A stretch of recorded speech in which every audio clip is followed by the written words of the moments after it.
Sitting down with Josh Holliday after Oklahoma State's College World Series run this season in baseball. For you, how unexpected was your run to Omaha? Well, I think instinctively we always believed in this group because of the core leadership that we knew existed. And inside of these kids, there had been so many great moments building up to this point. This was a group that had many kids that had experienced 2 and 3 years of NCAA play, that had won a conference championship, that had basically played first or second in the Big 12 from start to finish their entire careers. So we knew inside of these kids the ability to win anywhere, anytime against anybody existed. To say that you could know this type of streak existed in them, yeah, we knew it was in there. To get to it was the challenge. And when we left the Big 12 tournament quietly as a coaching staff, as disappointed as we were to have lost, we kind of knew that maybe in a weird way this was the baseball gods resetting us just a bit and allowing us to maybe catch our breath and correct a couple of things necessary to make a run. You know, the thing is, on April 12th, you were shut out by Oral Roberts at home. It was your 4th straight loss. You'd lost 4 straight at home, and you were 19-13 at that time. Of course, after that, you went 24-9. How concerned were you at that time about where this team may end up? Yeah, very concerned. You didn't show it, though. No question. Well, at least you didn't show it in our conversations. Concerned in my heart because of how much this group meant to us, the number of invested moments with these kids. You want to see them have that experience. You want to see them reach their potential. You want to do whatever you can as a coach to pull that out of them. You want to do whatever necessary to get them in position to play their best. And at that time, I didn't feel like I was doing a very good job of doing that. So, yeah, concern, certainly, never doubting the kids, but wondering what is the move here? What is the button to push? How do we get through this? What we did is we went back to our core principles as a team, and our work ethic, and the motto of just get better and don't worry about anything else. And we got back into that mode, which is who we are. It's who any great team is, to be honest with you. And it's such a compliment to the kids for not letting some of those tough patches that we hit more than once during the season ever take away from their belief in what we could do, their confidence in themselves, and their willingness to come back the next day, no matter what, and dive in. You've mentioned this a lot, that the team was really close. The reality is, and you were talking about the tough patches and struggles offensively at times, and the walk-offs and so forth, there was every reason for this team to come apart and start nipping at each other, but that didn't happen. So why didn't that happen? Why was this team so close? Because there was every reason for this team at some point to maybe break. The unity of the kids, the bond and care level they shared to proudly represent our uniform would not allow us to take these blows and not stand back up. They just weren't going to go away. And that's not an easy thing to describe, but when you sense that in your players and you see it, I can think back to so many games during those stretches where a Donovan Walton would get a big base hit and everybody go, God, we needed that. And it would get us going. Corey Hassel would hit a double and fire up the team, and you're going, man, did we need that.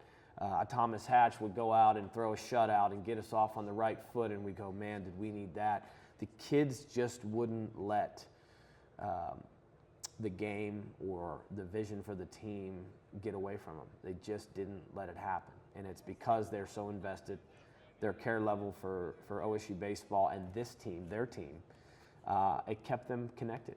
And when you have that, it pulls a certain level of responsibility for those players to make sure they do their part. And I saw that in these kids.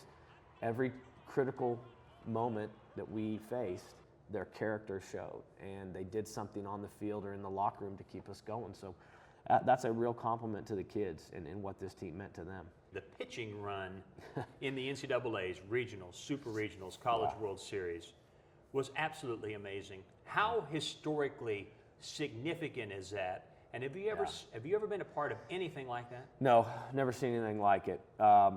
simply remarkable. I don't know what the final numbers were on it, but for 3 weeks in championship play, the highest level, we pitched at a historic level, historic rate, however you want to view it. We had kids go out and string together performances back to back to back, whether it was the starting pitching, which was phenomenal, the relief pitching, which was clutch and stable, and at times dominant when need be, was remarkable. And to do it on the road, to do it against excellent offensive teams, and to do it in a way that allowed our team to really find itself. The defense fed off of the pitching. Next thing you know, we're making highlight reel plays every game. To see the way that relaxed the team and the offensive output started to come on. We were extremely offensive at Clemson. We were offensive enough at South Carolina, and obviously had to fight scratch and claw in Omaha.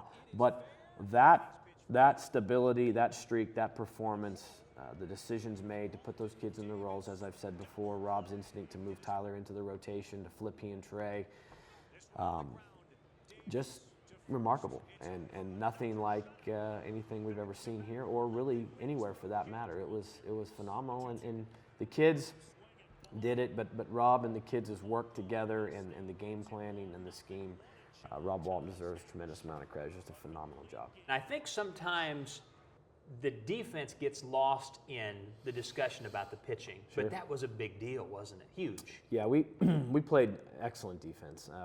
I'm so proud of the growth that took place on that side of the ball. I think the foundation of defense started at shortstop, as it always does.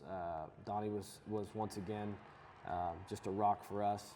He makes not only the routine play, but he makes the great play, he makes the tough play, he makes the hard play look easy.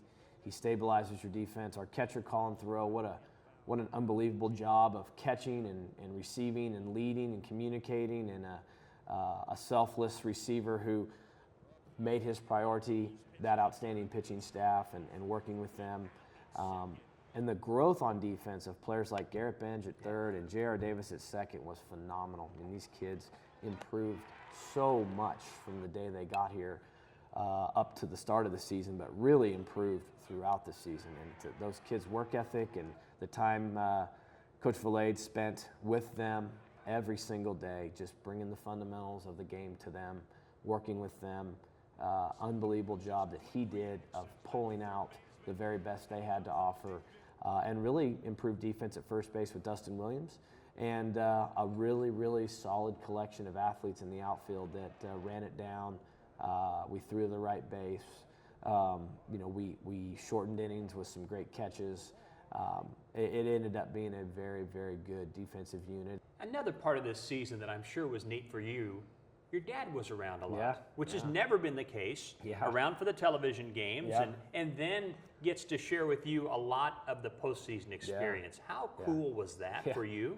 For you and Dad to get to sit there and call the games, and many great games actually to call, Unbelievable. A lot of great baseball, but to also be able to deliver the message about who these kids are and how they play the game and what makes them special is such a step in the right direction for us. And for me personally, anytime you see your family, that's gold. I mean, that's gold. And when you're in the same industry for all these years, we're always working at the same time, and our work has oftentimes kept us from sharing these moments. So we got to share some things this year that we never had shared, and the way it finished in Omaha with some of the really unique settings and moments there, and that's just something that we're really grateful for.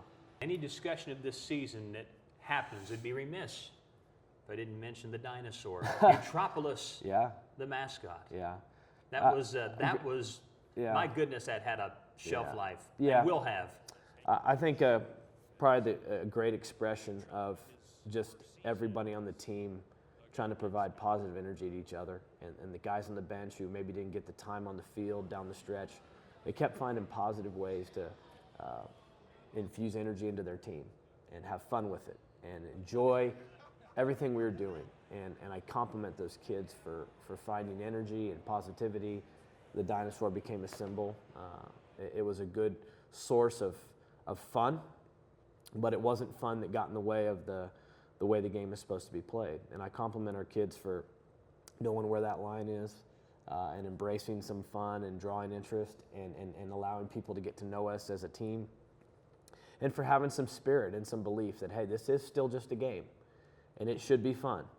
But yet at the same time playing it the right way, and that's with respect for the opponent and respect for what the game stands for. So just a really special bunch of kids, and kids that found the positive in everything we did, and kids that maintained their team first mentality no matter what their roles were. And I feel great knowing that in the end, I think every kid that suited up on this team walked away from this year feeling like I just had a life experience I'll never forget.